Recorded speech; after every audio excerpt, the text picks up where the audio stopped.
কোচবিহার জেলার তুফানগঞ্জ মহকুমার মারুগঞ্জের পাকুরহাট এলাকায় হঠাৎই পথ অবরোধের ঘটনা সামনে আসে।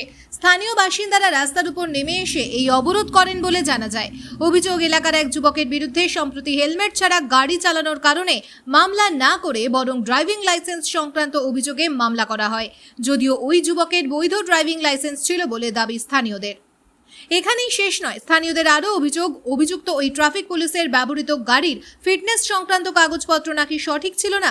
পাশাপাশি অন্য এক পিকআপ চালকের অভিযোগ, টোল প্লাজার এলাকায় গাড়িতে অতিরিক্ত মাল না থাকলেও মাঝে মধ্যেই 50 টাকা করে নেওয়া হয়। কেউ দিতে না চাইলে নাকি অপমানজনক কথা শুনতে হয় বলে দাবি। ঘটনার খবর পেয়ে তুফানগঞ্জ থানার পুলিশ দ্রুত ঘটনাস্থলে পৌঁছয়। পুলিশের আশ্বাসে অবশেষে অবরোধ উঠে যায় এবং স্বাভাবিক হয় যান চলাচল। পুলিশ প্রশাসনের পক্ষ থেকে জানানো হয়েছে বিষয়টি খতিয়ে দেখা হচ্ছে এবং যথাযথ ব্যবস্থা নেওয়া হবে। একটা বাইক যাচ্ছিল দোকানে, ফটো নিচ্ছিল, ফটো নেওয়ার পরে হেলমেট কেস দেবে, কেন ড্রাইভিং লাইসেন্সের কেসটা দিল? থামাই নাই, ড্রাইভিং লাইসেন্স কেসটা কেন দিল? লাইসেন্সও তো ছিল, কেন দিল? আর ওনার গাড়ির কাগজ ফেল, সবই ফেল, সিট বেল্ট পরে নাই, কিছু নাই, সবাই পাবলিকের কেস দেয়। এখন ওনার কেস কে দিবে? আমাদের বক্তব্য এটা।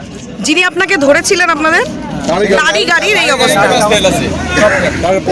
এইখানে আরো করা হয়েছিল, উনি ভাগছিল গাড়ি নিয়ে, ড্রাইভারকে বলছিল ভাগ।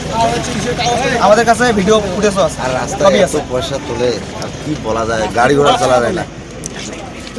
পুলিশ বললো ওই অফিসারটার সঙ্গে যে যোগাযোগ করে ওর যে গাড়ির পেপারসটা ফেলছিল তারা আমাদের চালান কেটে দেবো, আর অফিসারটা কি প্রয়োজনে রাস্তা অবরোধ করা যাবে না, কি অভিযোগ হয় আমাকে জানাবে, আমি অ্যাকশন নিয়ে নেবো, এই কথা বলে আমরা তারপরে এটা। আপনারা কি সন্তুষ্ট তাতে? হ্যাঁ, সন্তুষ্ট। এখন অফিসার বললো, বড়বাবু বললো, এখন এগুলো না হয় তাহলে এর থেকে বৃহত্তর আন্দোলন চলবে।